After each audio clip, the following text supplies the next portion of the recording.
Una persona ha perso la vita a seguito di un incendio divampato nelle prime ore di oggi a Trieste. Gli incendi in due abitazioni in due punti distinti della città, a 2 ore di distanza l'uno dall'altro. Gli infermieri della struttura operativa regionale dell'emergenza sanitaria hanno inviato sul posto gli equipaggi delle ambulanze e le auto mediche, oltre ad aver allertato le forze dell'ordine e i vigili del fuoco. Una persona, come detta, ha perso la vita.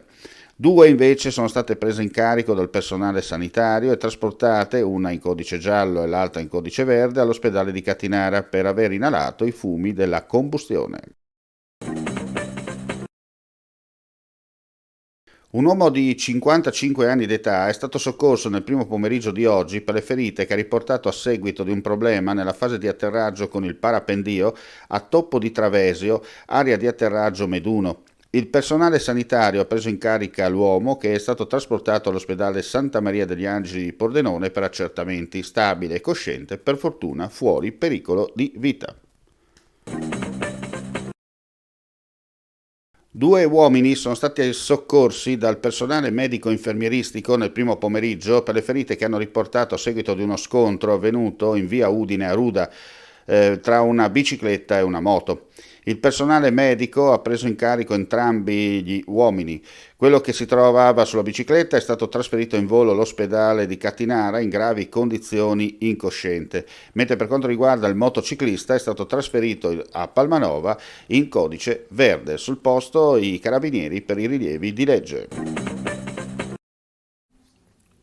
Finalmente il grandissimo giorno è arrivato, sabato 1 luglio riapriremo il castello, un grande momento di festa non soltanto per i goriziani ma anche per i turisti. In questo momento ci troviamo all'interno del cortile dei Lanzi, tante le novità, stupende le opportunità multimediali con cui poter certamente toccare con mano ma anche andare oltre la storia attraverso rappresentazioni tridimensionali, attraverso proiezioni, davvero una cosa magica, bellissima, non soltanto per bambini ma soprattutto per adulti. In questo momento ci troviamo nella sala delle carceri o anche sala dei cavalieri, che suppongo per tutti coloro che hanno già visitato il castello è la prima cosa che è rimasta loro in mente.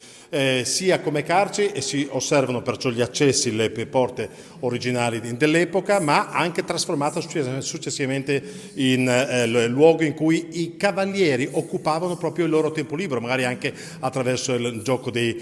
dadi. Abbiamo qui una esposizione stupenda, abbiamo le armi, ovviamente armi bianche, un'esposizione delle armi che venivano utilizzate dalla fine del 200 per alcuni secoli successivi. Inoltre, grazie agli importanti interventi multimediali che abbiamo realizzato in tutto il castello, qui ne possiamo trovare 2, uno alla mia destra attraverso una rappresentazione tridimensionale in 4 lingue, in inglese, in tedesco, in sloveno e in italiano, viene riproposto appunto la storia di questi luoghi, è suggestiva il luogo forse che i ragazzi, gli allora bimbi ricordano di più, proprio un altro carcere all'interno della quale viene proposta invece la storia, la leggenda della Dama Bianca. Un modo non soltanto per far toccare con mano i luoghi della storia, ma un luogo stupendo, eccezionale per emozionare.